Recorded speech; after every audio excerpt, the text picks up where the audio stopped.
संत रामपाल जी महाराज और प्रशांत मुकुंद जी दोनों ही आध्यात्मिक संत हैं, लेकिन आध्यात्मिक मार्ग को लेकर दोनों की विचारधारा अलग अलग है। एक प्रश्न पर दोनों के बीच काफी मतभेद दिखाई दिया। प्रश्न कुछ इस प्रकार से है कि हमें परमेश्वर प्राप्ति के लिए किन मंत्रों का जाप करना चाहिए जिससे हमें पूर्ण परमात्मा की प्राप्ति होगी और हम इस जन्म मरण के चक्कर से बाहर निकल पाएंगे। इस प्रश्न को लेकर दोनों की विचारधारा अलग अलग है। हम इस वीडियो के माध्यम से आपके सामने प्रस्तुत करेंगे आध्यात्मिक ज्ञान चर्चा। बारी बारी जानेंगे दोनों संतों के विचार। तो आइए पहले जान लेते हैं प्रशांत मुकुंद जी के विचार। हरे कृष्णा। भक्त अक्सर हमसे ये प्रश्न पूछते हैं कि इस कलयुग में भगवान श्री कृष्ण को प्राप्त करने का क्या तरीका है। हम सुनते हैं कि जैसे रामायण भी कहती है, कलयुग केवल नाम आधारा, सुमिर सुमिर नर उतर ही पारा। कलयुग में भगवान के नाम का आधार है। तो आप देखेंगे हमारे इस्कॉन केंद्रों में भी भक्त सदा ही माला का जप करते रहते हैं। तो ये भी बताया गया है कि हरेर नाम एव केवलम कलो नास्तेव नास्तेव नास्तेव गतिर अन्यथा। हरि का नाम ही है। तो कौन सा नाम लेना है? तो बताते हैं, इति षोडक अक्षक नामनम कली कल्मश नाशनम नत परतरोपाय सर्व वेदेषु दृश्यते। सारे ही वेदों ने दर्शाया कि 16 अक्षर का 16 मंत्र जो नाम है 16 शब्दों में होने चाहिए। तो 16 शब्दों में बस एक ही मंत्र है, महामंत्र हरे कृष्ण कृष्ण कृष्ण हरे हरे, हरे राम राम राम हरे हरे। तो ये 16 शब्दों का जो मंत्र है इसे महामंत्र कहते हैं और इसी मंत्र में सभी मंत्र समावित होते हैं। इसके लिए आपको अलग से और कोई मंत्र करने की आवश्यकता नहीं रह जाती। तो अब आप देखिए कि अगर हम भगवान को प्रसन्न करना चाहते हैं तो हमें संख्या पूर्वक 108 मालाओं की माला लेकर, 108 बीड की माला लेकर, तुलसी माला लेकर भगवान का नाम जप करना पड़ेगा। संख्या मध्य किच्छु नाम करीब कीर्तन, कोई भी संख्या आप फिक्स कर सकते हैं, चाहे 4 हो 8 हो या फिर कम से कम 16 अगर आप प्रमाणिक दीक्षित शिष्य बनना चाहते हैं इस्कॉन केंद्रों में। तो सदा जपते रहिए तुलसी माला को लेकर के हरे कृष्णा कृष्णा कृष्णा हरे हरे, हरे राम राम राम हरे हरे। आशा है आप इस तरह से जप करेंगे और अपने जीवन को सफल बनाएंगे। हरे कृष्णा। आइए अब जानते हैं संत रामपाल जी महाराज के विचार। राम राम हरे हरे, श्री कृष्ण कृष्ण हरे हरे, राधे श्याम सीताराम, राधे राधे श्याम राधे। ओम नमः शिवाय, ओम भगवते वासुदेव नमः।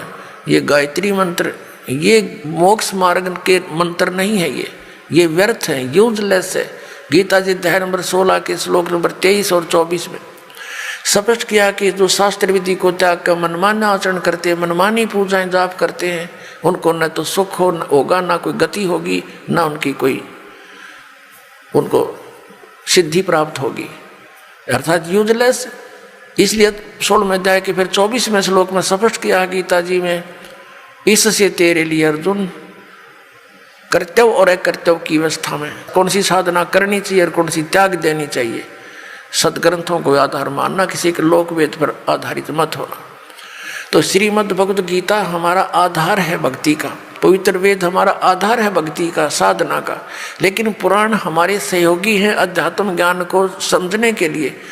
और जो पुराणों के अंदर वेदों और गीता वाला भक्ति विधि है वो तो वेदों और गीता का ही है, वो तो हम उन्हीं से ग्रहण करेंगे। बाकी अन्य उसके अंदर उस ऋषि वक्ता, पुराण के वक्ता का अपने घर का ज्ञान है जो वेदों और गीता से नहीं मिलता, वो हमने स्वीकार नहीं करना। अब गीता ज्ञानदाता कहता मेरा एक ओम अक्षर है, नथिंग एल्स, और कोई जाप ही नहीं है। इसके अतिरिक्त कोई मंत्र जाप करता है वो अपने डले ढो रहा है, वो कंकर पत्थर इकट्ठे कर रहा है, लाल नहीं है। ये ब्रह्म सत्र का है। और इससे जो इसकी साधना करता हुआ अंत समय में शरीर छोड़कर जाता है तो परम गति को प्राप्त होता है। वो परम गति कौन सी है? ब्रह्मलोक। और गीता जी अध्याय नंबर 8 के श्लोक 16 में कहा कि ब्रह्मलोक पर्यंत वहां तक गए हुए सभी पुनरावृत्ति के अंदर है। अब 17वें अध्याय के गीता जी के 23वें श्लोक में कहा है कि उस सच्चिदानंद घन ब्रह्म के पाने का 3 मंत्र का जाप का निर्देश है, नथिंग एल्स। निर्देश माने नथिंग और कुछ नहीं, सिंपल ओनली डायरेक्शन। ये है। देखिएगा 17वें अध्याय का और 23वां श्लोक श्रीमद् भगवत गीता, और ये 17वां अध्याय 17वें का 23वां श्लोक है। ओम तत्सत इति निर्देश ब्रह्मण त्रिविध समर्थ ब्राह्मणा तेन वेदा च यज्ञा विहिता पुरा। ओम ओम तत् तत् सत सत, ऐसे यह 3 प्रकार का सच्चिदानंद घन ब्रह्म, उस परम अक्षर ब्रह्म का मंत्र कहा है। अब सच्चिदानंद घन ब्रह्म परम अक्षर ब्रह्म का मंत्र ओम तत् सत, उसको पाने का। ओम तो पुण्यात्मा सीधा है ब्रह्म अक्षर पुरुष का, और जो तत् है वो अक्षर पुरुष का, और सत है ये परम अक्षर ब्रह्म का। ये भी कोड वर्ड है, सांकेतिक शब्द है। ओम और तत् जो सांकेतिक शब्द है वो दोनों मिलकर ये सतनाम बनता है 2 अक्षर का। और जिसका भी आज तक मोक्ष हुआ उन महापुरुषों ने इस सतनाम का जाप किया है। और जो सत्य है वो सारनाम की तरफ संकेत है, वो भी कोई अन्य मंत्र है, वो सांकेतिक कोड वर्ड दास के पास है, इस पृथ्वी विश्व में किसी के पास नहीं। तो दोस्तों, अब निर्णय आपके हाथ में है कि आप संत रामपाल जी द्वारा बताए गए शास्त्रों के अनुसार ज्ञान को स्वीकार करते हैं या प्रशांत मुकुंद जी द्वारा बताए गए मनगढ़ंत मंत्रों का जाप करके अपने समय को नष्ट करते हैं। दोस्तों, यदि आपको संत रामपाल जी महाराज के विचार जानने हैं और आगे अपने शास्त्रों का पूरा ज्ञान प्राप्त करना है कि आखिरकार हमारे शास्त्र क्या प्रमाणित करते हैं, तो आप संत रामपाल जी महाराज का सत्संग 7:30 बजे साधना चैनल पर सुन सकते हैं। संत रामपाल जी महाराज का सत्संग साधना चैनल पर 7:30 बजे से 8:30 बजे तक आता है और ईश्वर टीवी पर 8:30 बजे से 9:30 बजे तक। देखना न भूलें।